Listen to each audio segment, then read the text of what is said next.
Hey, everybody, and welcome to the Fart Fetish Podcast once again. The Fart Fetish Podcast is where we seek to find the answer to what is fart fetish? Where might it come from? How is it enjoyed? And what are the people like who have this fetish and other fetishes too? We do this on every first Friday of the month on almost all major podcast platforms and at fartfetishpodcast.com. You can also enjoy erotic fart stories, captions, and videos at thefartcloset.com and support the podcast at the same time. That's thefartcloset.com. And now it's my special pleasure to welcome Sir Ezra Algos to the podcast. Ezra is the producer and host of the Ask Ezra Intimacy Coaching podcast, as well as an educator, researcher, author, and intimacy coach. They join us on the show to talk about their kinks and fetishes, like power exchange, impact, humiliation, objectification, and ass fetish. We also dive a bit into their work around radical sexual acceptance, as well as explore topics like soft and hard skills, knife play, sex magic, projection, and we ponder the possibilities AI might bring, or is already bringing, to the practice of kink and fetish. We cover a lot of ground in this episode, so let's get ready for the Fart Fetish Podcast. Actually, before I start, I wanted to add a disclaimer at Ezra's request. The personal preferences expressed by Ezra are not value judgments, nor are they recommendations. Also, trigger warning if you're sensitive to the discussion of consensual non-consent, which does occur in this episode. And with that disclaimer made, on to the podcast. Thanks very much for being here, Ezra. Let's start with a little bit about yourself. Sort of generally how kink, BDSM, fetish, all these things align for you. What would be on your kink business card if you had one? Yeah, no, I mean, I definitely do have a kink business card, and it's hard for it not to be like an 8.5 and by 11 sheet of paper, right? So it's because there's a lot.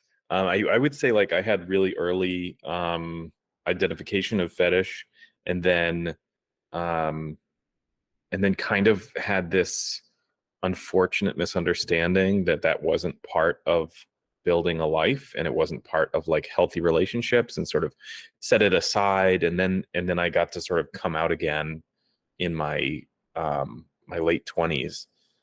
You know, I like a lot of different fetish activities, and I generally identify as a top or a dominant, and I really like I have wide interests. We'll get into it, but I'm not the kind of fetishist who's like it's this and it's only this and it's this all the time. It's really a buffet, a fruit salad, if you will, of different fetish interests. If I was going to paint with the broadest strokes, I would say, I like to focus on control and impact and humiliation and objectification and degradation as well. That's great. That's great. You mentioned starting early. You don't have to get specific, but do you know about when that was and how that was that you discovered this fetish I guess inclination you had? Yeah, no, I do. And I think a lot of people had the experience of like playing doctor as kids and like exploring each other's bodies, right? Absolutely. I played I played proctologist. So I would definitely was like, okay, time to look at the butthole. And that's what I was doing at like 3, 4 years old. So that probably is my earliest fetish activity. I also remember like really getting into role play. And I think kids get into role play and it's not necessarily sexual, but I think for me it was sexual, even though I sort of didn't understand what sexual was at that point. But I distinctly remember this, this was daycare, this was pre-kindergarten. And this girl said, okay, we're going to play house. I'm the mommy and you two are dogs. And then so we would just being dogs, running around on our hands and knees. And that that I think that really felt sexual to me, even though I maybe didn't have the language at the time. For sure. For sure. And as you like grew up, I know you said you had this down period, which I will ask about too, but did you did you find like any of these fetishes, any of these kinks you like seem to work better together, or are they like something that kind of all have their own moment? Some are mix and match. Like, what do you feel about like that in terms of kinks or your kinks? Well, I think that there are like some fetishes which really kind of need to be given space just out of practicality, like sploshing, for example, or like messy sex when you're like using food and stuff. You know, I kind of need to have a end period and say, okay, now we're cleaning up. Now we're being clean again. I can't I can't be messy and then just transition into something else without like having it be a clear transition. Another thing that occurred to me in terms of like incompatibility is knife play. Like I love to do like sensation knife play, like not necessarily cutting, but definitely like fear inducing and like sort of threatening with a knife and stuff. And that is great. And I think like thematically it would work really well with like rough sex, but when you're being rough with somebody, there's a lot going on, and having a knife in hand is like maybe not the best thing. And so like the knife play has to happen first when we're calm enough that we can be still and predictable, and then things get a little bit more wild later and the knife is put away. You know what I mean? um but I think with regard to almost everything else, it's like the more the merrier. And it is actually kind of a challenge for me to keep the list limited so that it's not like we're just checking fetish activities. Like, okay, 10 seconds, you sat on my face, moving on. Okay, we did this, moving on. You know what I mean? That's tempting. And I think that in order to have a really satisfying experience, you have to keep it limited and keep them wanting more, so to speak. There's always coming back to the table, but like for a specific scene, you can only do so much, right? For sure, for sure. And that's a great point about almost like uh I mean, of course you're planning it out, but like plotting out, like you're scripting the scene ahead of time, and the activities you Hmm. want to do, kind of keeping it focused, which makes a lot of sense because yeah, especially when your kinks and fetishes are broad and you like a lot of things, I could see it being very easy to get lost in the like, let's do all the things, you know. Yeah. Well, and even I'll make a list of like 5 or 6 activities, and maybe we only get to 2 or 3. And if Mm. that's pretty consistent experience I have. That's great. Well, that makes sense. That makes a lot of sense. I want to, this may be not something you could speak to, but I'm curious. Do you think the feeling of knife play changes if you're using a knife that is not realistically sharp, like a prop knife, not necessarily plastic, but some other kind of safe prop, dulled or something? Oh yeah, sure. And I think that nerfing, or Mm, like removing the risk of danger, is a valuable activity. I think with knives, especially, you could lose your life if you're playing with a knife and you definitely. make a mistake, right? Absolutely. Being prepared for those mistakes is important.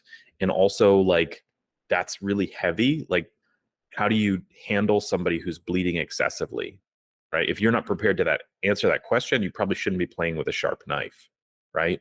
Um, and I've gone through that training and like have awareness of like how to handle that. God forbid that ever happens.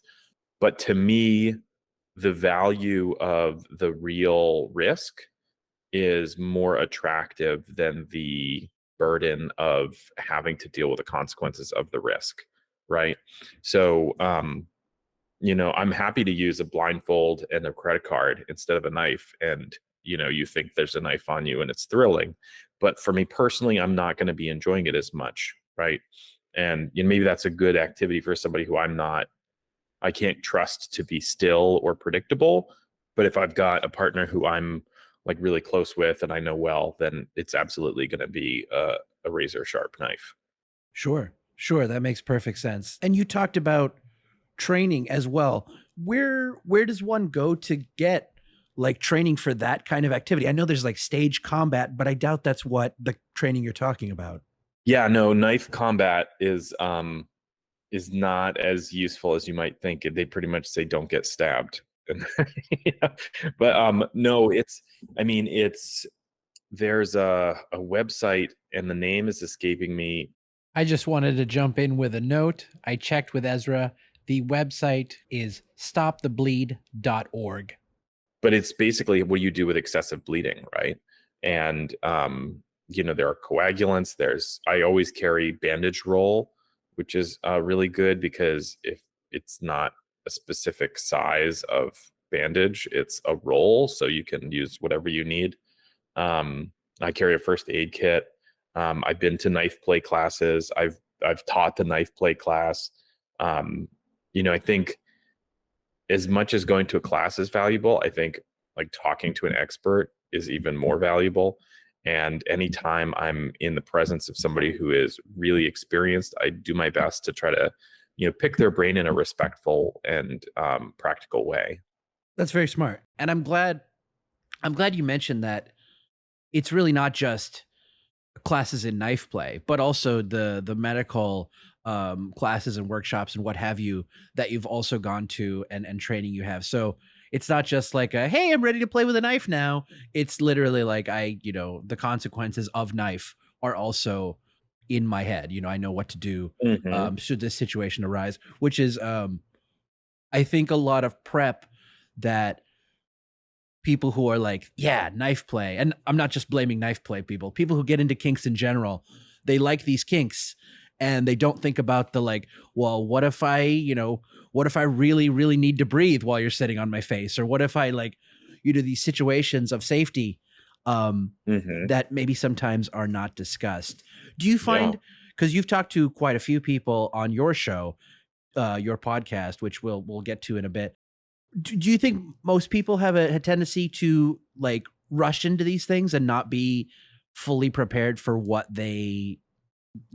what comes out of it?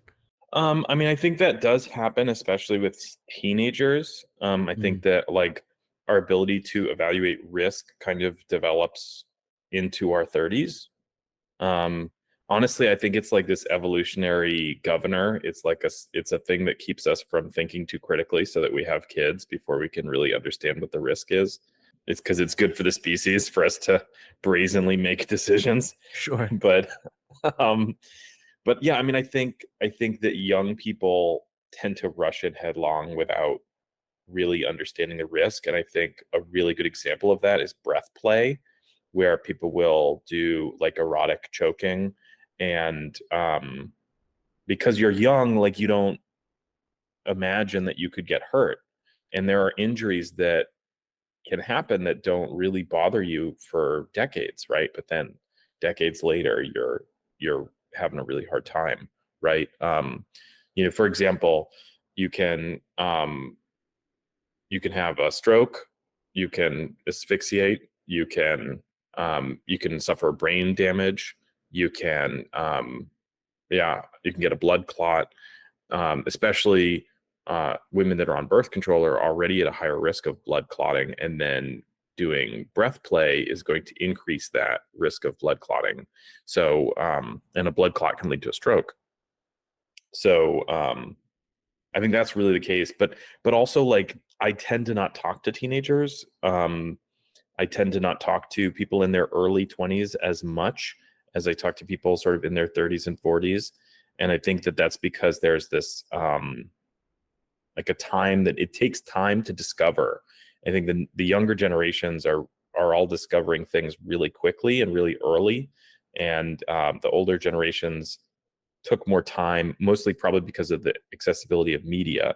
But the people who I tend to talk to, they're more likely to be a bit paralyzed by indecision or fear or caution, and they actually need a nudge in the other direction of, take the risk and see what happens, and how can you prepare for that risk, or what's the worst that can happen and can you be prepared for that, right? But I think that's who's looking for coaching. I think the people who run headlong are not gonna be looking for anybody's help because they got it, right? Or at least they think they do. Yeah.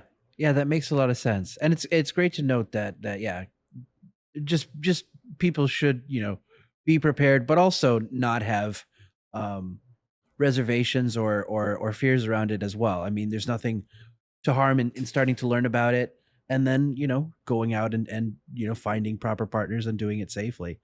Yeah, and I like shy away from the word safe Mm, because they're all risks, right? You get in a risk every time you take a flight of stairs or you get in a car. for sure. But is the risk worth the reward? Can we manage those risks? Are we risk aware? Are we understanding what the risk really is? Right. So those I think are important. So safe or as safe as possible, I think are appropriate things. But I try not to describe fetish activities as safe because they generally are not. That's a fair nuance to add. I appreciate that because it's very true. It's a very true point. Going back to you, what is like a fantasy scenario for you that's something you're comfortable sharing that kind of incorporates the, I guess, the best of or the favorites activities that you would see? Like what was a scene or something that you would plot out that would be like this is completely perfect? Yeah, yeah, absolutely. I really like power imbalance. I really like a mindful and conscious choice to transfer power in a relationship. Um, I like the motif of the corruptor. I like the idea that like somebody's coming to me innocent and I'm going to like corrupt them and make them this filthy slut or dirty, or I'm going to make them be devious where they weren't going to be devious before. And I think that's attractive because it's almost like a fear, and I get to sort of put that fear aside. If we're role playing it, then obviously that's not real. Um, in the same vein, I like the trainer motif. I like, the idea that, okay, you want to get really good at this. I'm going to help you be really good at this. I'm going to hold you accountable. I'm going to keep you working. I'm going to, set up uh, rewards and punishments to help keep you on track. That's, I think, really attractive to me. Um, Everything to do with ass and anal is just awesome. Uh, yeah, that's to me, that's like bread, right? Like, okay, you can make a sandwich, but you got to have some bread. There's got to be some ass. So, and I really like obedience and servitude. I think power exchange, there's like a spectrum of how much are you power struggling versus how much is it a cooperative power imbalance. And I really strongly side on the obedience, the cooperative power imbalance sort of situation where, that person is trying to help me do what I'm doing and not fighting against me. Um, but to get really specific, yeah, I mean, I've been actively pursuing fetish activity and knowledge and interests for 10 years. So at this point, I've got an opportunity to really access some like far out stuff.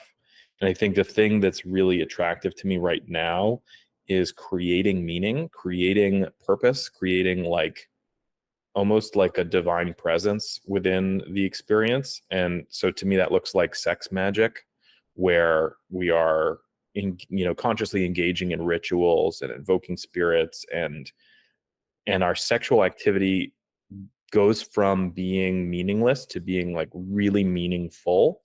And I think it's interesting because that's an experience that we tend to only have access to within this like prescribed heteronormative, you know, progress of a relationship. We're making a baby, we're maintaining the marriage kind of vibe. And, you know, that's not really appealing to me in the way that it once was. And this is really appealing because, I have a partner who is willing to say, okay, we're going to help work on your spiritual progress today through sex. And any way that I can help you, I'm here to help you. And, that's really attractive to me because it's like the goal is sexual arousal to the point of exhaustion and trance state, and then in that trance state you get access to a higher power, and that's this eroto comatose lucidity ritual that I've been doing a few times. And I haven't seen God yet, but damned if I won't try again. That's great. Well, that's really great. It's interesting the way you frame it, because I mean, I consider myself on the other side of the slash, but in a similar desire for power imbalance, control, or being controlled, or what have you. But it's interesting to think about the um, spiritual experience, because it's just something I've never really thought about in terms of, like, you know, I'm sure not every Dom thinks of this or thinks like this, or maybe they do. But I was thinking about, like, for someone who is submissive, in my mind, anyways, there kind of is no other task other than what the Dom wants. Obviously, I'm speaking completely consensually, not Hmm. negotiated Hmm. paradigms, what have you. I'm not saying like, this is some kind of abusive relationship.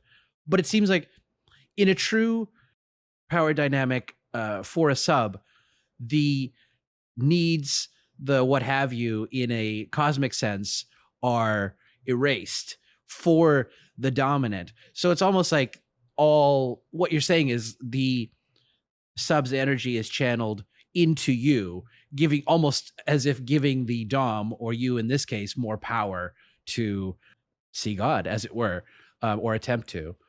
Is Yeah. that hitting correctly to your ear? It is. It is. And I think it's interesting too because I can elect to make my priority the self-care of the bottom, which is an interesting thing. Like, oh, you need to take care of yourself so that you're ready for me. And so now get like recontextualize the self-care for them. But and you mentioned sort of like giving of your energy. And I think there's a figurative way to describe that really is accurate, that really is like, okay, we're doing this project and it's my project and you're helping me with my project, right? But I think that there's actually a literal way that we engage that is also really interesting, and that's sort of energetic vampirism. So, not that I'm drawing blood and sucking it, but instead, I'm asking my partner to manifest a collection of sexual energy and then offer it to me psychically. And so that I think is really powerful. And, I'm not sure what I believe, and I'm not sure how much like concrete reality these play in, but I think they definitely undeniably play into our experience. And how is the experience of my partner having this permission to like collect sexual energy in a way they maybe have never had permission to do before, and then also being free of it and being able to sort of give into offering it up to someone. So that's really exciting for me right now.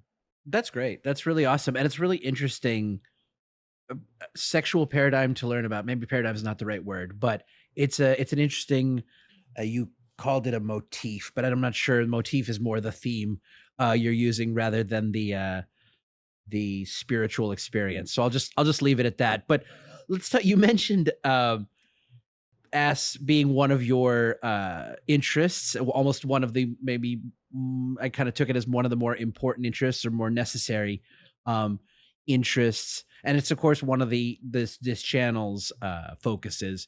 What aspects of like ass fetish do you specifically enjoy, and how would you say you practice these aspects? Yeah, absolutely. I mean, I think ass is probably my first fetish. And, if I had a gun to my head and I had to give everything up but one, that's what it would be.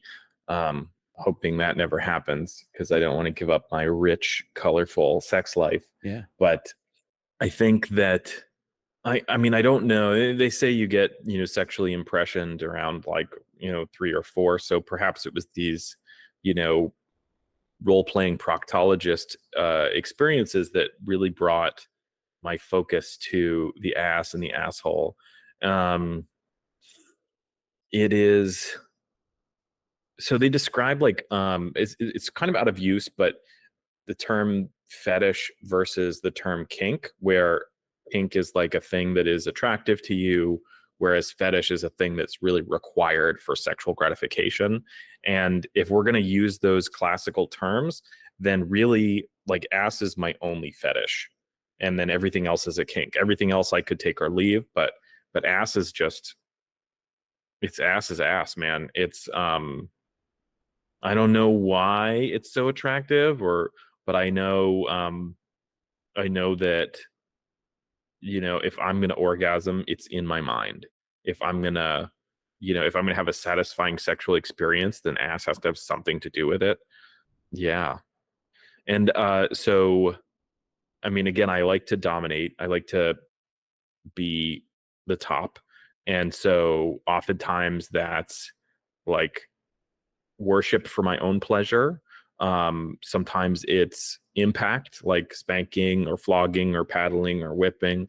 I like to bite. Um, I like to eat ass. I like to get smothered in ass. That's like the most common way that I will bottom, is to like have my face sat on, which is interesting because I know that's one of your interests, and we come at it from different sides of the slash. And I'm like, sit on my face for me, fucking do it, you know. And whereas I understand when you're doing it, the person's like, here, I'm doing this to you for me. And so it's interesting. But yeah, I think I don't know what about it is so appealing, but it absolutely is. I just I could look at ass all day. I mean, that's great. Do you have a are there of the I think all five senses can come into play. Yeah. Of the five senses you know, would process the ass with, do you use all of them? Do you prefer some or over others? What's your feeling like of the essence Mm. of ass, I'd suppose? I mean, I think the visual probably takes the cake, the image. Sometimes I'll actually be having sex with somebody and envisioning their ass from a different angle that I can't see in order to help me come, which is kind of funny. Um, yeah, I mean, I like a clean ass, and so the taste and smell of a clean ass is really nice. I like the feel. I like the, you know, tiny little peach fuzz hairs that are on the cheeks often. I like one of my favorite things to do is when I'm walking with somebody is to hold my hand on their lower back and just sneak one finger in the very top of their ass crack.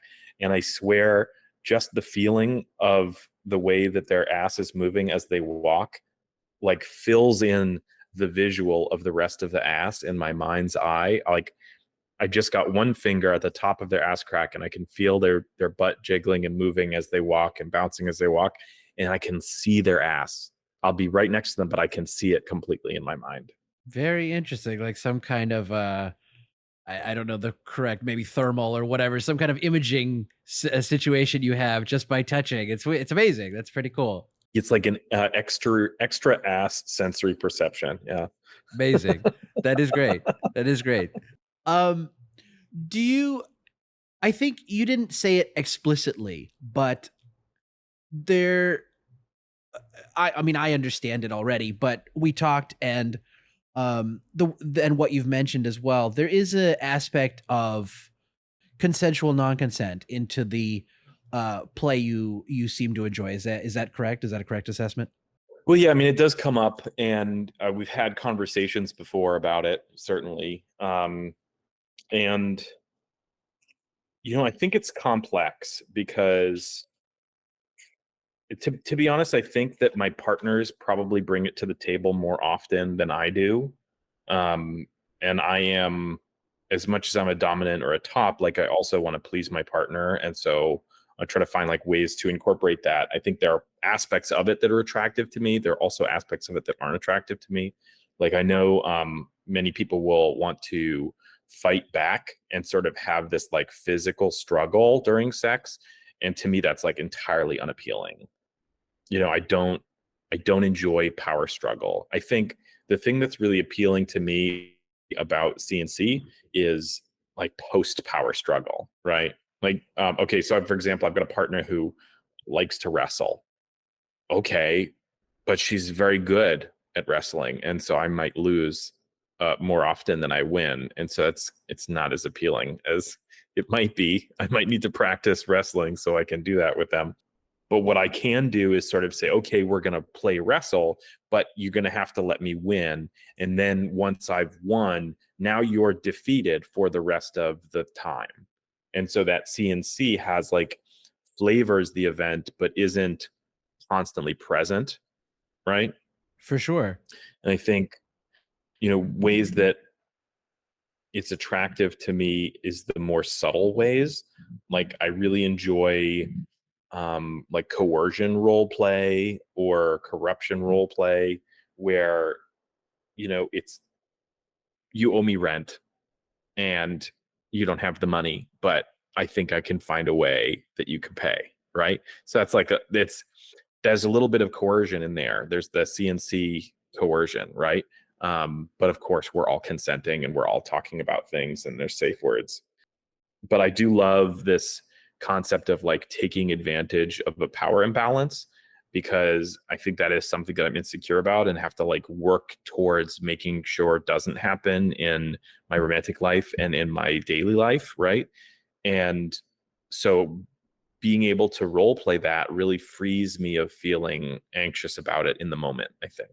That's really great. That's a really great. I appreciate all the thoughts you shared in that area because I had a couple, or at least one thought is one thing I noticed from something you said earlier. It seems like something that is important for you, and I think it ties into the CNC as well. And this is just my assessment, fuck me. But it seems like you enjoy your play to have an arc. Like you like it to actually have a progression, as it were. You don't want to get bogged down in one thing, one like that's why you don't want to just fight essentially the whole time. It's not appealing. You want to get into other activities. The fighting, the CNC, the struggle, as it were, is almost more of a workup foreplay than a Hmm. uh like I look at it in a different way, almost as and again, this could be the slash difference of like, I see it as punishment, as like something that for me the struggle continues mentally. Maybe it won't continue physically, which I could definitely understand that being exhausting for both people. But at Hmm. the same time, like for me in CNC, I want to continue to be like hating it or dis in displeasure, as it were, at least mentally, because that is how I'm actually, enjoying it. Actually being pleasured is the idea of displeasure, of struggle, of um, you know, being kinkfully abused, as it were.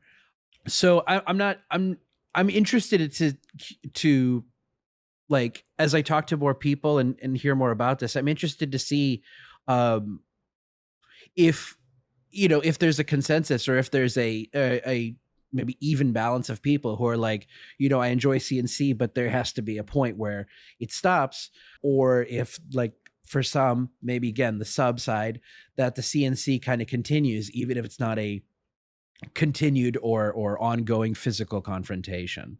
Yeah, I hear you. And I think there's trends that happen organically, and I couldn't comment on the specifics of this, but I can say that I've seen trends emerge.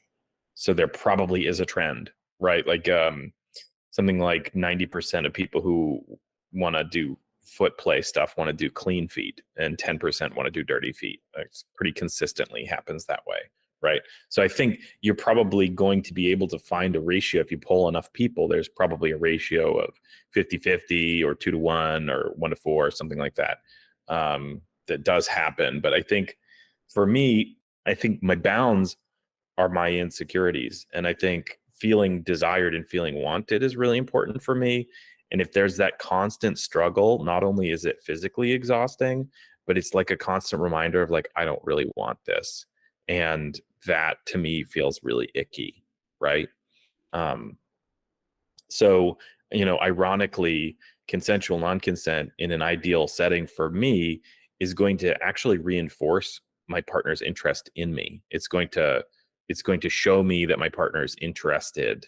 Um, Almost like I want it, but I don't want to want it. And then they give in, and so they want it, but they feel kind of dirty or gross about it. And that's hot because they're also displaying that they want it, right?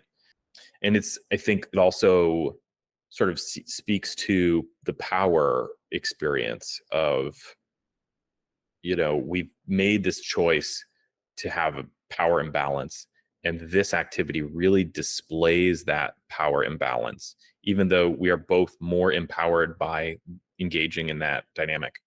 That's very interesting. That's a very interesting understanding nuance to hear, because I would say in a similarly different way, I find it is like, because the treatment in the fantasy for me is odious and disliked, it is almost like the feeling of being chosen by the dominant to receive Hmm. this activity. So again, maybe this is a submissive dominant split. And again, there'll probably be different dominants and different subs who feel completely different than the two ideas we've expressed. But yeah, for me, it's really like the being useful, being chosen by a dominant, even if the activity is what in fantasy is being torturous or not enjoyed, as it were. Yeah, I hear you. And I think it also like is a relief in some way from the responsibility of owning your desires. Like, it can be hard to have these desires that don't feel like things you should want, or feel like things that you think match with your personality. And when you have somebody who goes, this is what's going to happen, whether you like it or not, then you get to sort of enjoy it without having to feel that burden of it not meshing with your personality or with what you think you should be doing, right? Yeah. Yeah, absolutely.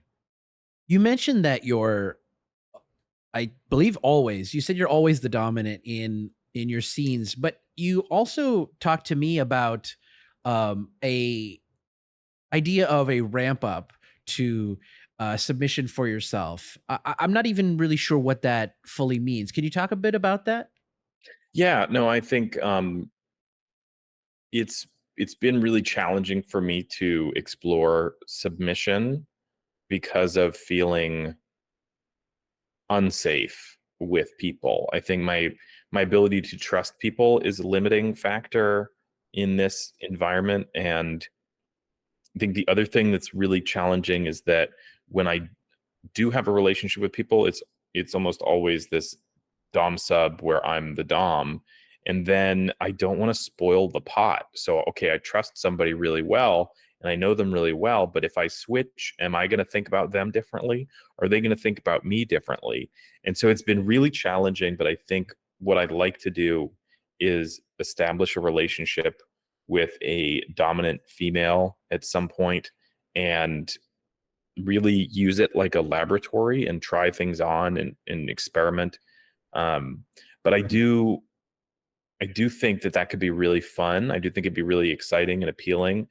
And it sounds really appealing to like not be responsible for the evening and just sort of say, okay, all I have to do is, show up clean and sober, and and see what happens, right? That sounds really fun to me. Yeah, for sure. Yeah, that I definitely can vibe with for sure. Even just as, someone who's hosted events, I'm sure people are like, yeah, I don't want to just, yeah, you do the event. Throw my party for me or what have you. That's I right. think I think it'd be a lot easier for sure. I'm pretty sure, I hope everyone listening to this is familiar by now with your podcast, the Ask Ezra podcast. But why don't you, if not, why don't you tell people what is the podcast you have, when did you start it, and why? Yeah, I'm happy to. So I started the Ask Ezra Intimacy Coaching podcast in November of 21, and we are, at the time of this recording, 48 episodes in. Congrats, nice. I started it because I realized that one of the most difficult parts of my job as an intimacy coach was describing what an intimacy coach does, right? It's not so common that everyone knows what it is. So I've got to sort of be a poet about what it is that I do. I said, well, what if I could shed a light on what happens in an intimacy coaching session? And I think that's super valuable because these things happen behind closed doors. So, there's not a lot of wisdom or evidence that you can see that is like, this is what an intimacy coaching session could look like, right? So that was sort of the impetus to start, was really like a marketing uh strategy, right? To sort of expose and say, hey, this is what it looks like when I do coaching sessions. And if you want to get involved, we can do a private session, behind closed doors. The thing that came out of it that I think is really valuable, and I think it's the thing that keeps me going, but I didn't necessarily see it coming when I started.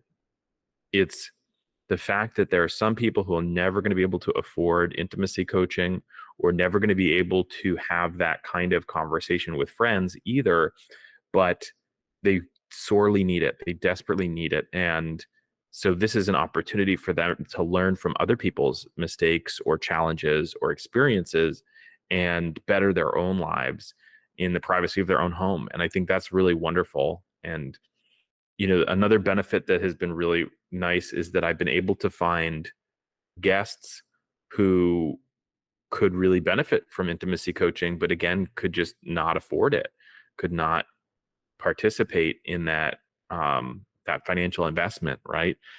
And so I'm able to sort of reach out and help them as well, and then also to share my platform and give people voices who don't necessarily have them. That's great. That's really great that you do that and offer this to and make it accessible to people who may not be able to otherwise, because it is, as you said, a very important, if nothing else, a very important conversation for people to be able to have with somebody. So just, you know, opening that up, that possibility up to people, I think is super important. And I think it ties into your another aspect of you, which is you as an educator. What kind Mhm. of areas do you teach? And people have may have heard the terms like soft skills or hard skills. Which do you teach? And if you would talk a bit about the difference of those. Sure, yeah. So the difference between hard skills and soft skills is hard skills are like things you do, like whipping, flogging, spanking, paddling, fire play, knife play, things where you're like using a tool on a person. That's typically described as a hard skill. And then soft skills are things that are like interpersonal skills, like negotiation, conflict resolution, mind fucking, things like that are more described as soft skills. And I do teach both. I really enjoy teaching classes like fire play and knife play and flogging and whips. I love the hands-on classes are my favorite. I love just being in a room with a bunch of people who an hour ago were not sure how to whip or were having trouble whipping, and then here we are and we're all cracking whips left and right. It is a thrilling and invigorating experience. And the two favorite classes, my two absolutely favorite classes to teach are Mind Fucking Mindfully and Radical Sexual Acceptance. So, Mind Fucking Mindfully is the title of the book that I wrote in 2001, and I'm sorry, 2021. And we've since sold 2,000 copies. It's so much fun to teach the class because it's all of this like pageantry and performance art of mindfuck demonstrations, and it's a whole lot of fun with a demo, with a demo bottom. And radical sexual acceptance is really exciting to me because that is the name of the proprietary coaching methodology that I developed, and I'm doing a research study on it where I'm using a mixed methodology to invite participants to experience the coaching and then sort of describe how it has expanded their view or their acceptance or their life, and there's a number of surveys they take before and after, so I'm getting like good data on how to what effect that coaching is having on people. And to my knowledge, this is the only coaching methodology that has specifically been developed for gender and sexuality acceptance. So that's really exciting, and I love to do that class because I feel like it really opens people's eyes. And even if that's the only thing that they do, they just come to the class and see it. I think that what we can demonstrate is that you can move the needle on these ways that we live in the world and the experience we have with our sexuality and our gender.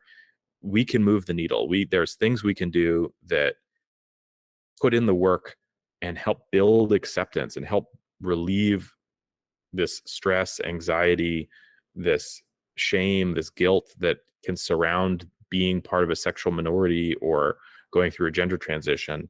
So that one is the most exciting for me because it creates these really intimate connections, and it ideally gives people tools that they can use to help themselves in their lives. That's really awesome. That's really great. And it seems like, yeah, mutually beneficial for both people who want to take part, and for you to getting the data you need on, I guess, efficacy would be the right word, efficiency, It I is. suppose. Yeah, no, efficacy. Yeah, it's not efficiency because it's not how fast does it work. It's does it That's work? fair. That's Um, awesome. That's awesome. And is that ongoing? Does that have an end date? How long do you think you're going to be doing that research project for? ugh, um, that is a good question. It's almost like asking me when my graduate degree is going to be over, right? Okay. When is Might your lead grad? to No, okay. tears. No, so it's interesting because I'm aiming to publish a book on the subject, and I likely won't be done with the research project before I publish the book because I'm going to use the data from the research project to inform the book. But the fact is that in order to have quantitative data analysis, you really need like 75 participants.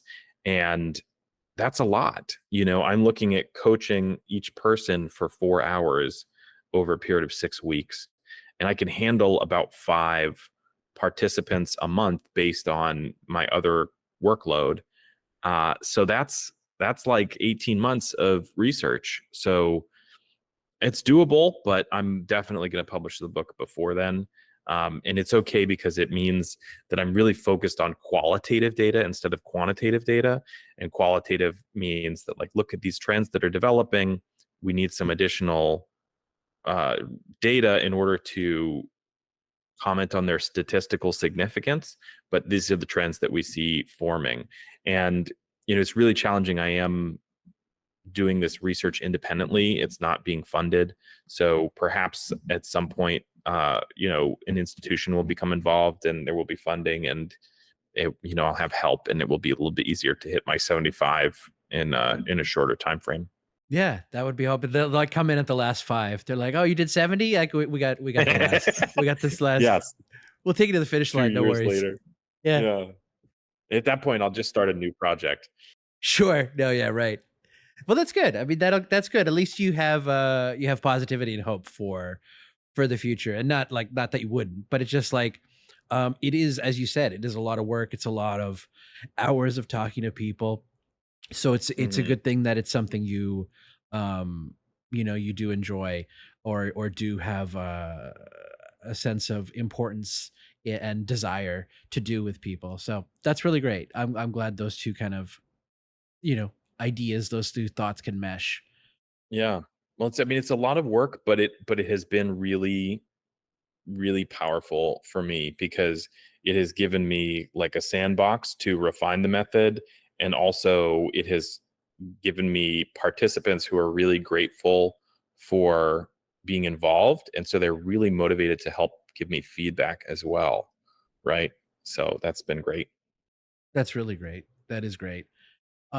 This seems like a dumb question in lieu of, the case study, the podcast, and everything, but I'm still going to ask, Would you consider yourself pretty public or private about your kinks and fetish? Like, do you tell people if sexuality comes into conversation, and specifically maybe vanilla people? Yeah, I mean, I think I'm 100% out. And I think I struggle sometimes with how much is an appropriate amount to share with vanilla people because of what is deemed appropriate and inappropriate, and how that sort of changes in different contexts. So I tend to be a little bit reserved until I get the green light, and then I like overshare, if that makes sense. Yeah, no, that makes perfect sense actually. Do you and you mentioned the word struggle. Do you find any struggles particular to you, or struggles in the fetishes or kinks that you want to play out? So like using kink as a way to process the struggle. Well, yes, but I mean, I'm happy to take that answer, but I would also say originally, like, I'm more curious if there's societal pressures, there's like difficulty finding play partners for activities. I guess maybe some external pressures as well. You're basically talking about internal pressures. I'm also curious if there's external pressures to the plays and kinks that you enjoy. Oh yeah, all the time. I mean, people there's I feel like there's a lot of people who project um their challenging emotions onto other people. People project all the time in really icky ways, even within the community. Like you'd think that people would be really accepting within the community. And I think for the most part, the BDSM community is an oasis of acceptance in an otherwise unaccepting world. But to sort of think that that community is free from the same kind of judgment and prosecution that you would find in the vanilla world is a mistake. And it can be a really dangerous mistake. So, like, for example, I do a lot of heavy impact play, which is to say, when my partners like to be spanked, they like to be spanked really hard, or they like to be paddled, or they like to be slapped in the face. And these are things where somebody else might draw a line and say, well, that's too much for me. And the proper thing to do is to say, well, that's not my kink. I'm glad they enjoy it, but I don't enjoy it. But unfortunately, what happens is people project and they go, oh, that person must be ill. That person must be sick. That person, they must have something wrong with them. They must be drunk. They must be fucked up to enjoy that because I like a spanking, but I don't like it that hard. Boy, you know what I mean? It's the judgments people make are really, they can really be disheartening, and they can really kind of take the fun out of things sometimes. Um, so yeah, that definitely is some external pressure. Like everybody has to tell you how your rope isn't the way that they would have tied. Like, I'm sorry, I didn't ask you at all how you would have tied. And that totally takes me out of my headspace, and I'm not enjoying the evening anymore because somebody has to comment. Yeah. No, that makes a lot of sense. And one projection you didn't mention, but I bet is also very common, is people probably think this person has been manipulated into liking this or wanting this, or playing with this person. It's like, oh, there's no way they actually like that. Someone must have tricked them, or or Hmm. or put this idea in their head that, oh, you want to have sex with me, then you better do this or whatever.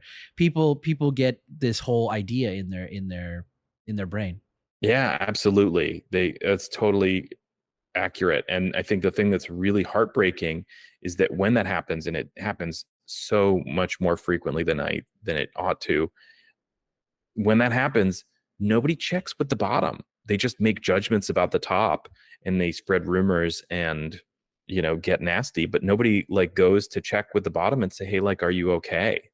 Right? And that's what you would think would be the reaction to finding somebody who's been coerced or manipulated, right? You want to try to protect the victim, but nobody cares about the victim. They just care about making out a perpetrator.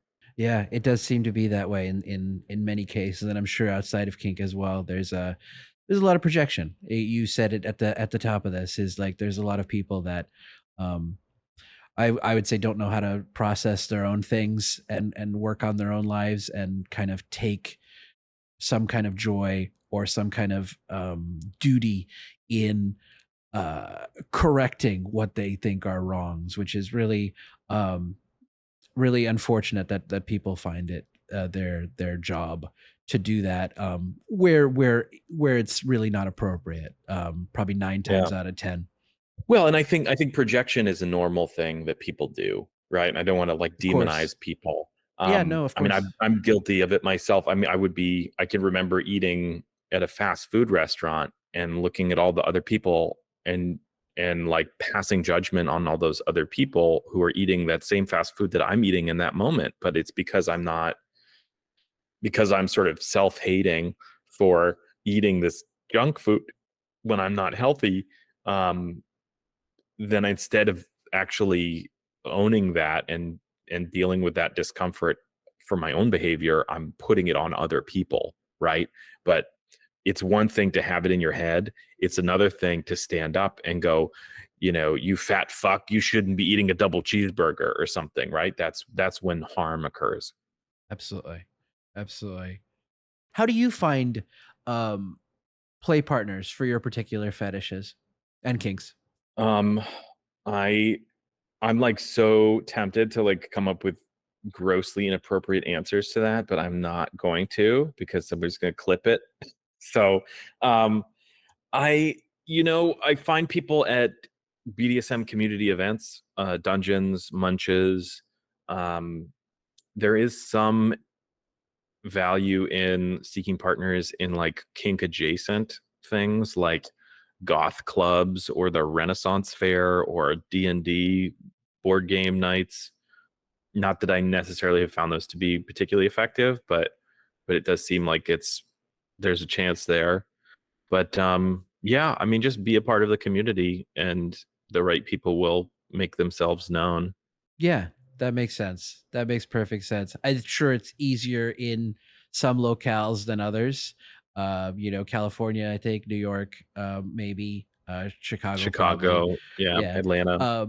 But yeah, if you're in a smaller area, it may be harder. But somewhere near you, there probably is a community to find, even if it's slightly more underground or slightly more not as above board, I guess, in terms of Mhm. how to find it. Well, and I think dating sites are getting more permissible.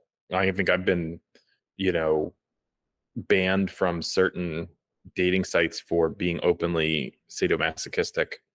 Um, Mm.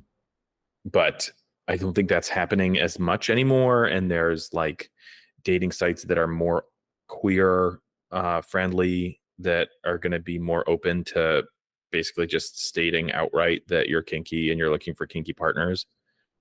Yeah, but it's a hard endeavor. I'm not sure what advice to give people. My only pickup line in the vanilla world is nice tattoos. Did you get them because you like the way it feels? Oh, that's good. That's good though. That's my only one. That's my only one to like suss out masochists. For sure. For sure. I was gonna say I'd probably go to a roller derby game too. That might be a good way. Oh yeah. Yeah, that makes sense. Anywhere people are volunteering to get hurt. Absolutely. Did you grow up with any media that you felt like had hints or any kind of representation, maybe was not quite the right word to use, but they showed examples of your kinks early on, like cartoons, things you watched as a child, and were any of those formative experiences? Yeah, I mean, I think it's tough to point one out, but generally I would identify with the villain in things. And I always thought they were getting a really bad rap, you know? And, I think that like the damsel being tied to the railroad tracks was always an attractive trope. And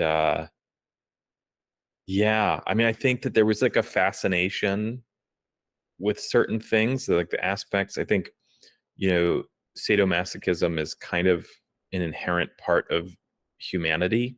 And we may demonize people who are sadist or, make people who are masochists into victims, but I think that they exist in nature and they exist in media, and I think those things were probably really attractive to me.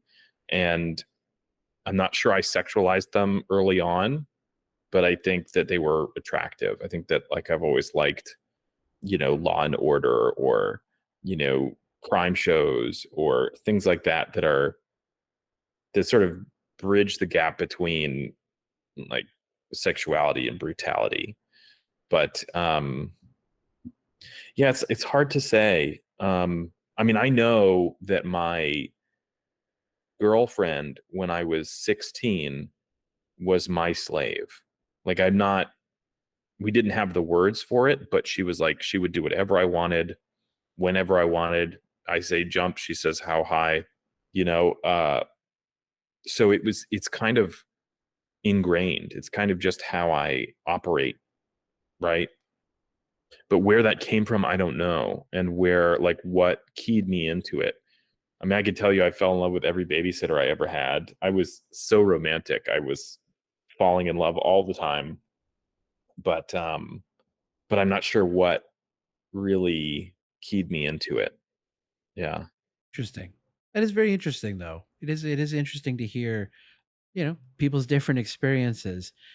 Would you say that you enjoy having your kinks, and like what are your feelings about them more broadly? Oh, I 100%. I love my kinks. I like how weird I am. I love how bizarre things get. And I think there's an opportunity for my partners to really appreciate me on a creative level, right? Like they relish my creativity in ways to torture them and ways to torment them. And that's really beautiful. We connect on this like intellectual level, we connect on this physical level. I think it really gives me access to a wider range of people than I would have got otherwise, because like I'm pansexual, and at least the very least play pansexual. So like I will do BDSM things with any body type, any sex, any gender, right? And I don't think without kink, I don't think I would have had access to that. And I think it's really beautiful. It's helped me understand so many other perspectives. It's helped me feel really powerful. Like before I found kink, I was like, I didn't feel really sexually powerful. And now I feel really powerful and really excited to be sexual and to, live the rest of my sexual life and explore things that I can't even think of now. Right. That door is open, and the door will always stay open. And so that's really wonderful. And I think, it's not without struggles. It's not without difficulties. It's not easy being, a sexual minority, but I think it's definitely worth it. And it beats the hell out of, being this way and keeping it a secret. Absolutely. Absolutely. And something you touched on there made me think of kink is really part of this, I think, human experience in like being mindful and having mindful experiences.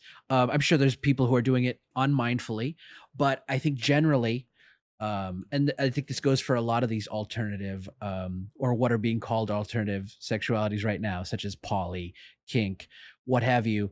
I think the level of communication of people that practice these things, and again the level of connection with their own true expression, not an expression of uh, what society has deemed correct and appropriate, or procreating, as it were.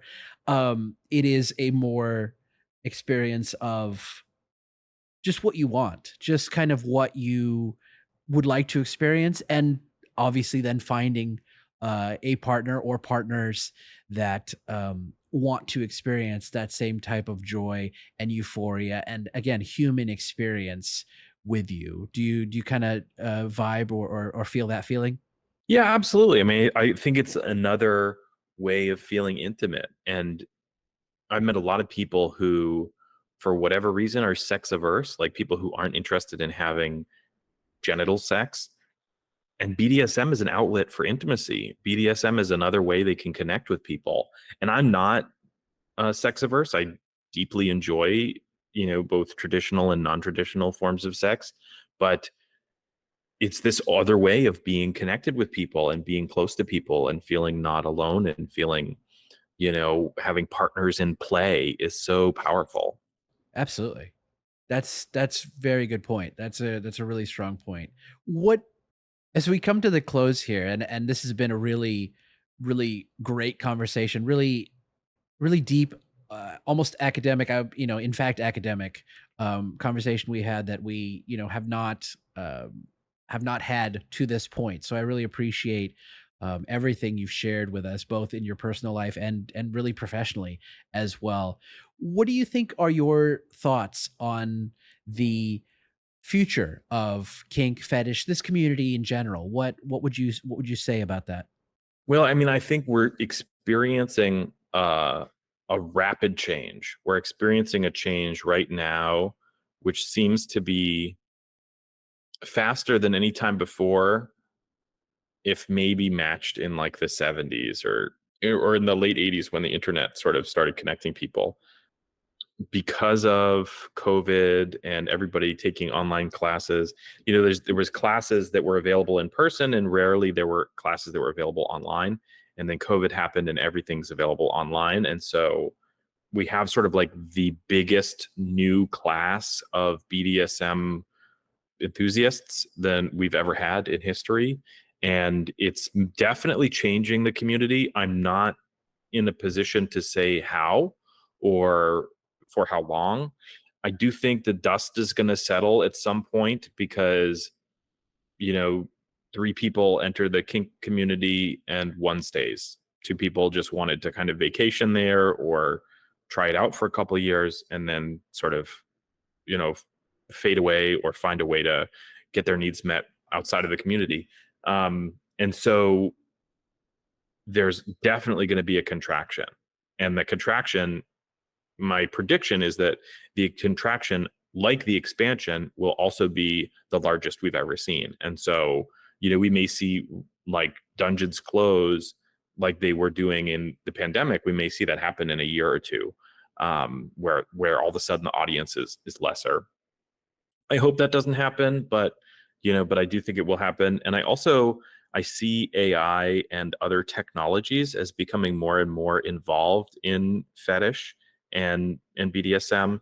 It's hard to say how, but I think there's so many people on the planet at this point, and I think a lot of them don't have the skills or resources to create these intimate connections with other people, and they also deserve to have fulfilling lives and find sexual fulfillment. And if that's with an artificially intelligent play partner, then that's what it is, right? But I think also, aside from like solo play getting more connected, you're going to also have long term relationships be more connected. Like, um, the whole idea of a vibrator being able to be something you can connect to your phone, and then somebody in a different state or country can then manipulate it. That's new. That's brand new. And I think we're going to see a lot of things like that emerge that are going to allow people to stay connected and intimate at great distances.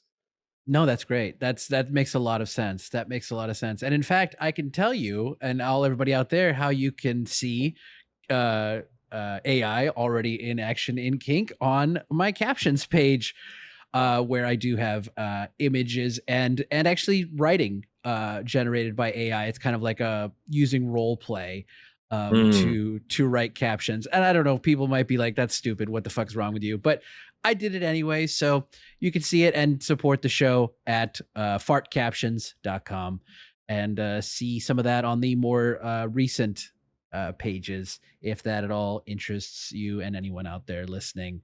But more importantly, where can we find you on social media, your podcast, your research project? Where can people get in touch with you? Yeah, absolutely. I my social media handles are either ask_Ezra_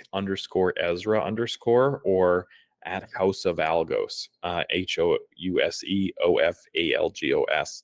If you'd like to get involved in the research project, you can start by going to tinyurl.com/startrsa, and that will just dump you right into the research project, and you can see if it's a right fit for you. You can quit at any time. No obligation, no cost to participate.